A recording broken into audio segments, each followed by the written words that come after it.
이 초기 기독교 박해는 로마에 의해서 진행이 되었어요. 대략적으로 공식적인 어떤 박해라고 하면 좀 이상하지만 여하튼 온 나라가 작정해서 박해를 하기 시작한 때는 네로 황제 연도수로 이야기하면 AD 63년부터입니다. 기독교가 로마에 의해서 313년대 공인이 되었으니까 313년까지 박해가 계속 진행이 된 거예요. 기독교를 아예 그 나라에서 없애버려야 되겠다고 작정하고 그렇게 국가적으로 사회적으로 한 박해입니다. 장장 그 세월이 230년 동안 진행이 되었죠.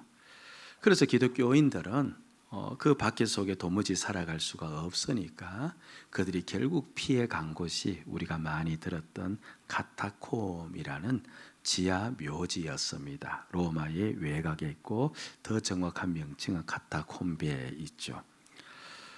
거기에서 장장 230년의 세월 동안 예수 믿는 믿음을 지키면서 그들이 살았던 것이죠.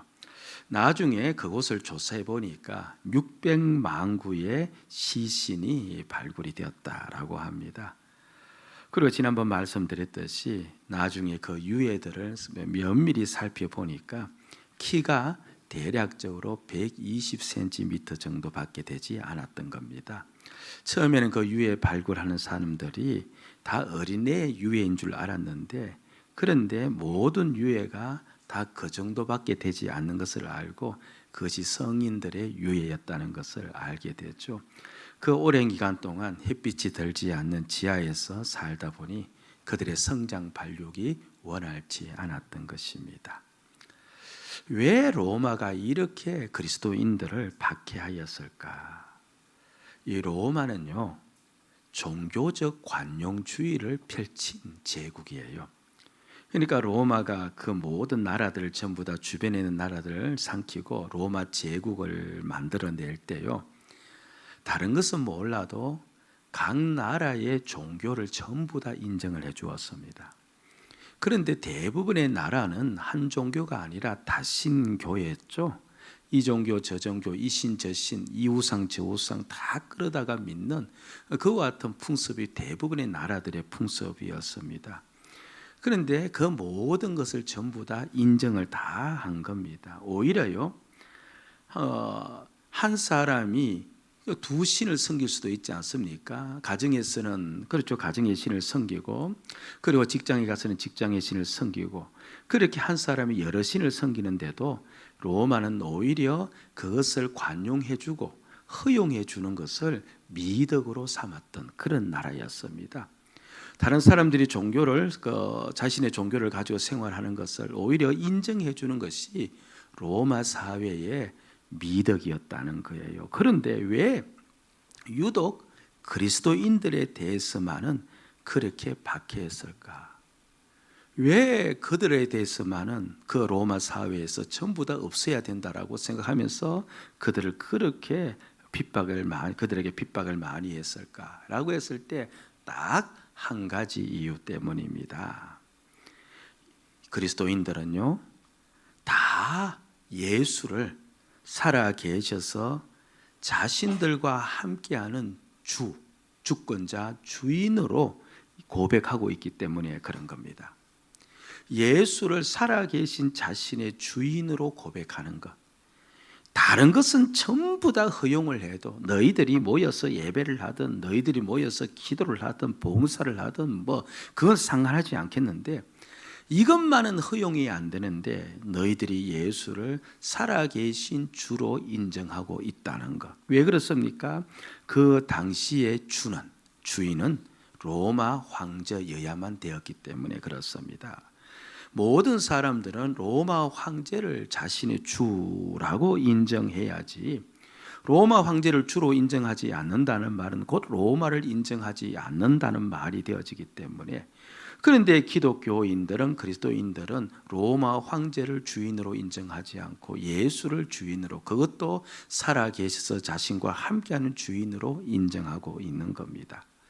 그것만은 허용될 수가 없는 겁니다. 그래서 그리스도인 모두를 핍박하려고 나라에서 공식적으로 작정을 해서 장장 230년의 기간 동안 그들을 그렇게 핍박을 한 겁니다.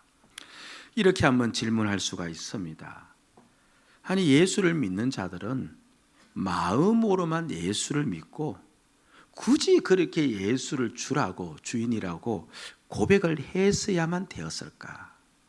지금 예수 믿는 자들이 자꾸 모여서 예수는 우리의 주시다, 주시다 이렇게 하니까 이 핍박을 받고 있거든요. 그들의 목숨이 위태하지 않습니까?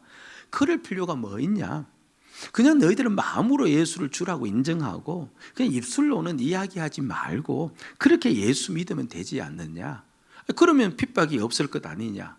그렇게 우리가 생각할 수가 있는데요. 그런데 그들은 반드시 그들의 입술로서 예수를 자신의 주라고 고백을 해야만 됐습니다. 반드시 그렇게 해야만 된 거예요. 왜 그런가 하니까 사도들이요, 복음을 전할 때 예수를 믿는 믿음의 표시가 두 개가 있어요. 예수를 믿는다고 할 때 그 사람이 믿는 믿음이 반드시 나타나야 되는데 이 두 가지를 통해서 나타난다고 여겼습니다. 첫째는 바로 성찬이었습니다. 그래서 초대교회 이 시기에는요, 예배 시간에 반드시 성찬을 했고, 그리고 더 엄격히 이야기하면 성찬 자체가 예배였던 겁니다. 뭐 성찬이란 건 다른 건 아니지 않습니까? 주의 몸과 주의 살과 주의 피를 상징하는 떡과 잔을 먹고 마심으로 말미암아 바로 우리 자신들이 주의 몸이 되었다, 주의 생명을 얻었다. 그걸 이제 사람들 앞에서 그렇죠, 그 성찬을 하면서 나타내는 고백이 되어지는 것이죠. 반드시 성찬을 해야만 되고, 그게 예수 믿는 믿음의 표시고, 또 하나 예수 믿는 믿음의 표시가 무엇이냐니까 그들은 만나면 반드시 예수를 나의 주로 고백을 했어야만 됐습니다. 그래서 사람들을 만나도 예수는 나의 주시다고 고백하고, 성도들이 만나도 예수를 나의 주라고 고백을 했어야만 되는 거예요. 왜 그렇게 고백을 해야 되는 거 하니까 주님의 가르침 때문에 그렇습니다. 마태복음 8장 32절 33절에 나오는데요, 우리 한번 자막을 보시고 읽어봅시다. 시작. 누구든지 사람 앞에서 나를 시인하면 나도 하늘에 계신 내 아버지 앞에서 그를 시인할 것이요, 누구든지 사람 앞에서 나를 부인하면 나도 하늘에 계신 내 아버지 앞에서 그를 부인하리라. 예수님은요, 이걸 허용하지 않은 겁니다. 너희가 마음으로는 믿되 그냥 입으로는 예수가 주라고 안 해도 된다, 이건 없는 겁니다. 마음으로도 믿어야 되고 반드시 입술로도 어떻게 해야 되는 거예요? 예수를 나의 주라고 사람들 앞에서 고백을 했어야만 됐습니다. 너희가 입술로 예수가 나의 주라고 고백하지 아니하면 나도 너를 어떻게 하겠다는 거예요? 알지 못한다고 이야기하겠다는 겁니다. 그래서 주님의 이 말씀을 이들이 받아들여서 이들은 내가 믿는 믿음의 표시는 바로 예수가 나의 주이심을 고백하는 것으로, 그래서 만나는 사람들마다 성도들이 모일 때마다 예수가 나의 주시다, 예수가 나의 주시다, 그 고백을 한 겁니다. 그러니까 이들에게서 마음으로만 믿고 입술로는 그렇게 말하지 않으려 한다, 이게 통하지 않는 겁니다. 이것이 그대로 성경 전반에 전부 다 깔려 있는 겁니다. 로마서 10장 9절 우리가 읽었던 말씀, 바울 사도가 성령의 감동을 받아서 이야기를 하는데요, 자세히 한번 여러분들 보세요. 너가 만일, 그 다음 어떻게 이야기합니까? 너의 입으로 예수를 주로 시인하며, 입술로 예수를 어떻게 하래요? 시인하며, 그 다음에 또 하나님께서 그를 죽은 자 가운데 살린 것을 어디에서 믿으면? 내 마음에 믿으면. 반드시 우리는 마음으로 믿어야 돼요. 아멘. 우리의 마음에서부터 예수가 나의 주이심이 믿겨져야 돼요. 그러나 또 한 가지, 입술로 고백을 해야 돼요.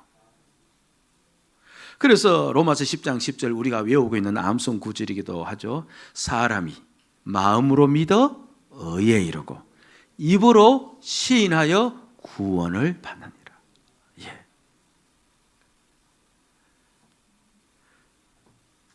만일 그렇죠?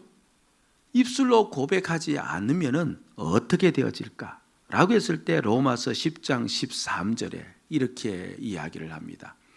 누구든지 주의 이름을 부르는 자는 구원을 얻으리라. 그런 다음에 14절 상반절을 보면요. 14절 상반절을 보면 그런즉 그들이 믿지 않은 이를 어찌 부르리요. 그러니까 내가 실제로 예수의 이름을 시인하지 않는다는 것은 내가 예수를 어떻게 한다는 거예요? 믿지 않는 것이라고 이야기하고 있는 겁니다. 순교자들이 순교를 당할 때요, 딱 한 가지 조건 때문에 순교당한 겁니다. 관리들이 이제 그들을 불러서 다그치지 않습니까? 한마디 하는 겁니다. 이 시간에 너가 예수가 너의 주가 아니라고만 말해라는 겁니다. 그들은요, 예수가 너의 주가 아니라고 마음으로 믿지 말라 이 이야기 하지 않았어요. 모든 순교사를 들어보면요, 그들이 하는 이야기, 관리들이 그들을 붙잡아서 하는 이야기는 딱 한 가지입니다. 마음으로는 믿어도 된다, 안 된다? 마음으로는 그렇죠, 믿어도 된다. 그런데 무엇으로는 믿지 말아라?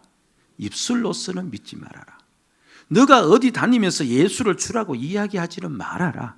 그래서 그들을 불러서 다그칩니다. 이 시간에 너가 나에게 예수가 주가 아니라고만 이야기해라. 그러면 내가 너를 어떻게 하겠다?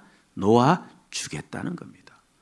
우리 같으면 그래, 그럼 내가 마음으로 믿으니까 그게 무슨 상관이 있느냐 하면서 덜렁덜렁 나오면 될 것 같은데, 그 당시에 있는 모든 사람들이 그렇게 할 수 없는 까닭은 믿음은 마음으로도 믿어야 되고 입술로도 시인을 해야 되기 때문에, 그래서 그들은 끝까지 예수가 나의 주이심을 받아 그것을 그렇죠, 포기하지 않고 끝까지 그것을 붙잡고 있다가 순교의 제물이 되어진 것입니다.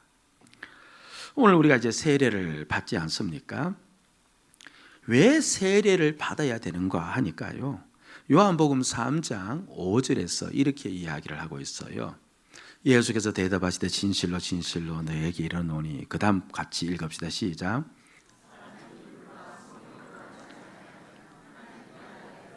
자세히 보세요. 사람이 하나님 나라에 들어가려면 반드시 어떻게 해야 된대요? 물과 성령으로 나야 된다는 거예요. 앞에 있는 물은 세례를 가리키는 말이거든요. 고개가 좀 갸우뚱거려집니다.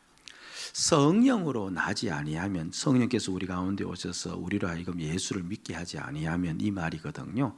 그러니까 성령으로 나지 아니하면 이 말은 이해가 돼요. 사람이 성령으로 나지 않으면, 성령이 없으면 어떻게 예수를 믿냐? 반드시 성령이 우리 가운데 오셔서 우리를 예수를 믿게 해야 돼. 이건 인정이 되어집니다. 그런데 앞에 물이 붙어 있는 겁니다. 세례가 붙어 있는 거예요. 그러니까 세례로 나지 아니하면, 이 말은 세례 받지 아니하면 이 말과 똑같거든요.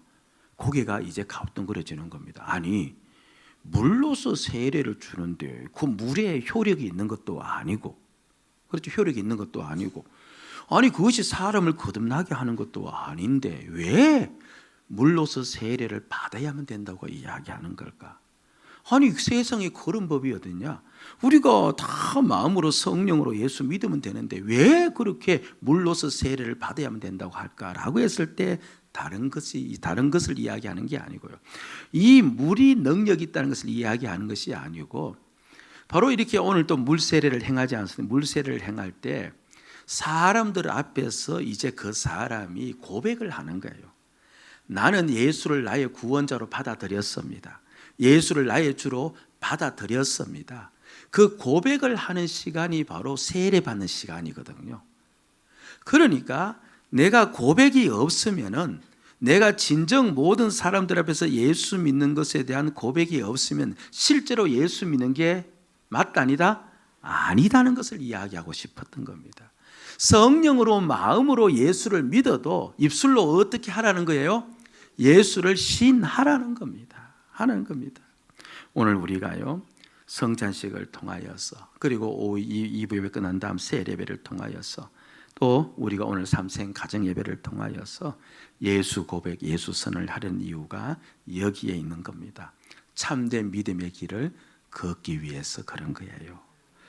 그래서 그동안 예수를 나의 주라고 고백한 자는 오늘 모든 예배를 통하여서 더 깊이 예수를 믿는 믿음으로 진전하고, 그리고 아직까지 예수가 주이심을 확신하지 못하는 자들은 분명한 확신을 갖게 하기 위해서 오늘 우리가 특별히 예수 쓰는 데이를 정하여서 셀 예배와 가정 예배를 통하여서 함께 예배지를 보면서 예수 선언을 하려고 합니다. 그렇기 위해서는요, 성령의 도움이 필요합니다. 예수 믿는 자를 잡으려 바울 일행이 다메섹으로 가지 않았습니까? 그런데 그 다메섹으로 가는 길이에서 살아계신 예수님이 나타나신 겁니다. 살아계신 예수님이 나타나셨을 때 오직 그 예수를 본 자는 누구밖에 없습니까? 누구밖에 없어요? 바울밖에 없습니다. 분명 바울이 혼자 간 게 아니고 일행이 함께 갔거든요. 그럼 그 모든 일행들이 부활하여 살아계신 예수 그리스도를 보아야 되는데 그들은 보지 않았고 누구만 보았던 거예요? 바울만 보았던 겁니다. 무엇을 일러주고 있는 줄 아십니까? 우리 모두가 이곳에서 저의 설교를 듣고 있고 함께 예수가 나의 주이심을 듣고 있어도 성령께서 그 사람에게 역사하지 않으면 그 사람은 예수가 주이심을 보지 못한다는 거예요. 그래서 오늘 이 시간 우리 모두가 함께 기도하기를 원합니다. 주여, 오늘 이 시간 성찬식을 할 때, 셀 예배를 드릴 때 성령이 우리 가운데 역사해 주어서 예수가 주이심을 아는 자는 더 깊은 믿음으로 들어가게 해주시고, 아직까지 예수가 나의 주이심을 입술로는 고백하면서도 마음으로 깨닫지 못하는 자가 있다면 진정으로 깨닫게 해주어서 우리 모든 성도들이 참 믿음 가지고 살아가게 하여 주시옵소서. 그래서 진정 주님을 주님으로 부르며 살아가는 참된 믿음이 소유되어지게 하여 주옵소서. 그와 같은 은혜의 역사가 오늘 우리 가운데 일어나야 될 줄로 믿습니다.